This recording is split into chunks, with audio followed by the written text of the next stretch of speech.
in this pandemic, this COVID-19. Now we're getting probably COVID 2012 now. It's really still cutting us off at least for travel. So what do you think that we should really work together on this? Because I see this as the biggest opportunities. Like I was talking to Susan Sontag, the former Assistant Deputy Secretary of the US. She was saying, look, I mean, the COVID-19 could be the best occasion for the US and China to let bygone be bygone. Let's concentrate on this common threat, enemy number one to the humankind, rather than we have actually now, because of COVID-19, we have actually divided even more so. I mean, you have this origin of tracing and the blaming on China, but also we see finger pointing as well. And how do you think that we can fight this pandemic, and how can we revive the world travel? How WHO can really work together? I mean, US now is maybe lifting some of the lockdown, but then you have some surge again in some area. But what's the experience US has and China has? Maybe we can really work together. Vaccine recognition, travel kind of exchanges, and now we see that US just according to the US embassy here, in the last 3 months, from May, June, and July, US embassy has issued almost 85,000 student visa. We have a miles-long queue at the Pudong International Airport. So, students going back to the United States, and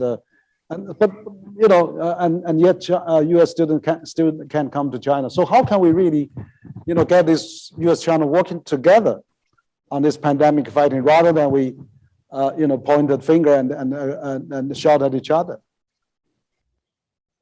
Yeah, that's a great question, and it's a question I would ask on a number of major topics that affect the sustainability of life on Earth for humans, including climate change, food insecurity, everything health related. The pandemic is kind of the most obvious and most pressing matter that you brought up. But because of climate change, we have all kinds of natural disasters. How can we learn to either alter the course of this climate change so that the Earth will be able to carry on for many more years beyond the current trajectory?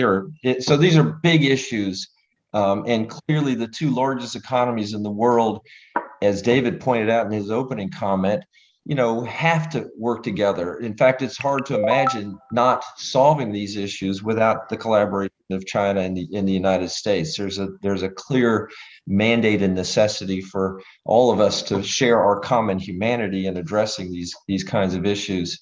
We should share the best technologies that exist for vaccine development and have manufacturers all over the world convert their manufacturing to vaccine manufacturing of qualified vaccines, so that the global population could be more readily vaccinated against this pandemic and the spread of it through the various variants.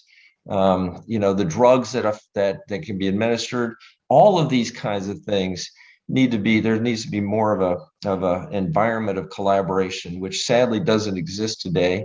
And I'm convinced that things will change over time. I may be the only guy out there that says this, but I do believe that this administration, is already creating more opportunities for exchange and dialogue and that kind of thing. And inevitably, when you sit down and you have dialogue with counterparts, good things come out of it. Better understanding and an addressing of serious issues. And the topic of collaborating on the pandemic and healthcare related issues in general should be front and center on the table for discussion. Absolutely. COVID-19 and pandemics generally, and global public health even more broadly, are areas where the United States and China should be collaborating, because these are the very definition of the kinds of issues, and they're not the only ones, where no one country, by definition, can solve these problems. these problems require a collaboration from all the major players in the world. And instead of thinking of COVID-19 here in the United States as a kind of wedge issue between the United States and China, we ought to be thinking of it, just as Neil said, and Henry, as you said, as an opportunity for collaboration, not because it's a warm and fuzzy or altruistic thing to do, but because lives depend on our ability to collaborate. And as I said in an interview a little over a year ago, in May or so of last year, you know, when a house is on fire, the first thing you do is you say, who's in the house and how do we get them out? You don't say who started the fire. And yet we saw in the United States this propensity to demonize China, to lambast China and assume the absolute worst about its motivations. What we really should have been talking about at that time was how do we save lives and how do we work together to bring as early an end to this pandemic as we possibly can. And with respect to this particular facet of the issue, I just want to say here what I and we as a foundation have said emphatically many times, and that was that the racially charged and I would say racist rhetoric that emanated from President Trump and other senior members of the executive branch, the then Secretary of State, Mr. Pompeo, and members of Congress was despicable. It was repugnant, it was deplorable, and it was wrong. And it was far beneath the dignity of any office holder in this nation. It is not how we should be communicating. The notion that people were using terms such as, quote, China virus or, quote, Chinese virus, or even worse, quote, Kung flu. This is a disgrace. This brings shame on our nation for any serious political figure elected or appointed to use that kind of reprehensible language. And of course, as a result, and predictably, it drove the numbers of anti-Asian racist violence through the roof. And that is deplorable and absolutely tragic. We're a land of immigrants, and I know these students aren't immigrating, but I just think it's wonderful how America, you know, has taken kind of the best of talent from all over the world. They come to this part of the world, they learn and go back to their countries or stay and help us build our economies. And there's so much value to those student experiences, both U.S. students going to China and vice versa, Chinese students coming here. David, what's the prospect for that activity cranking back up again? First of all, with respect to students, it is encouraging to see us get back toward something that looks more normal in terms of the flow of students and the flow of people within the constraints of COVID-19, which are significant. But at least we're moving back in the right direction. You know, there was a 12-month period where year over year we actually saw, and I think it was from 2019 to mid 2020, we actually saw a literally 99% drop in U.S. student visa issuance to Chinese students, from I think it was 80,000 to 800.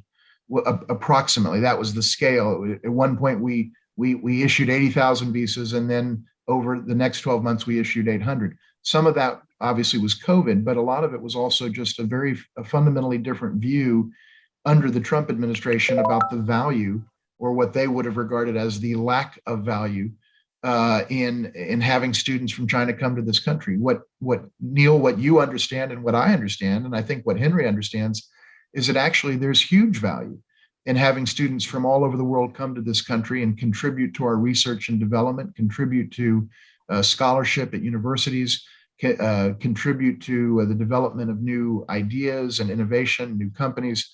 And the notion that by turning off that spigot and shutting that down, that's good for America, is just about as dumb an idea in terms of the modern 21st century economy as I can imagine.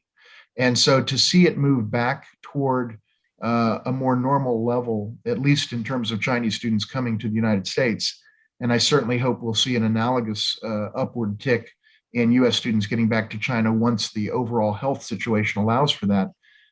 These exchanges are great for our countries, and we need to increase them, not decrease them.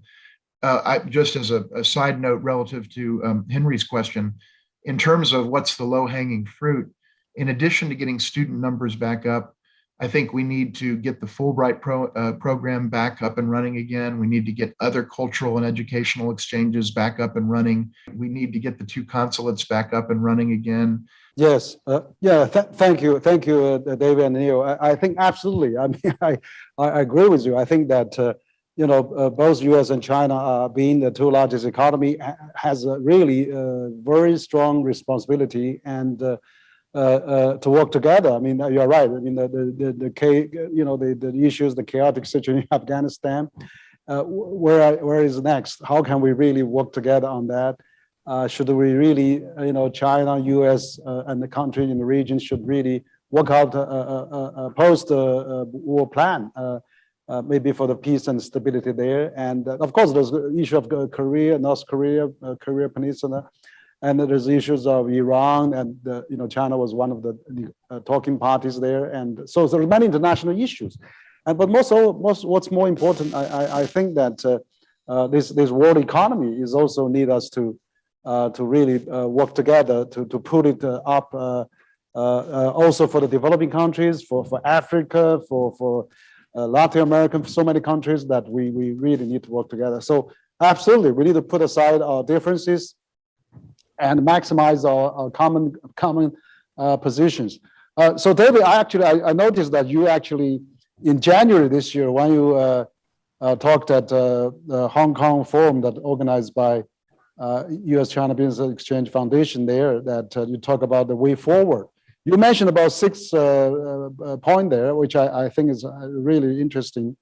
You said, of course, we should reopen 2 consulates in Houston and Chengdu, since you and George and Neil are both in Texas, where the consulate was located. I'm from Chengdu. I mean, I really want to see the consulate open there too. And also, the second recommendation said restore the Fulbright program, and third recommendation said restore the U.S. Peace Corps presence in China, and also the fourth recommendation is the United States government should cease desist from its effort in the shutdown Confucius Institute, and the number 5 is more openness in trade and investment, but also to people-to-people exchanges. And also 6 is to think about creating an international visitor leadership program. China to think, creating this program to between the thousands of South Americans and Chinese in both directions. So you're right, because you are one of the early scholars come to China. You can witness firsthand. So for those things, plus the climate change, I mean, can we really do more? And also you can elaborate on those points. That very good point you made. Well, Henry, thank you so much for noting that. And let me just say, I think we are facing a very turbulent and contentious and difficult and challenging time in the relationship right now. It is going to be very difficult to do big things at this moment because of the tenor of the rhetoric and the mindset in Washington. And for that matter, you sometimes hear some heated rhetoric from the Chinese side, et cetera. And so there's a lot of tension there. But so the question becomes, what can be done? And the things that you noted that I had talked about earlier this year, and some of which I mentioned in this discussion, are things that are actually doable. They're not things that are really that controversial. They're not things that are that difficult to do. Most of them can be done with a presidential executive directive or executive order, rather, as they were, in many cases, undone by Trump with an executive order. So can they be restored by the same mechanism? And so you're not talking about new legislation, which would be a very, very difficult thing to achieve in this environment. And so all of those things, I think, are just, I propose that we do them not because they're good for China, but because they're good for America. And yes, they're also good for the relationship. And they can serve as confidence building measures that can get these 2 countries moving back in a direction where we're actually speaking to each other in a business-like way and focusing on solving problems.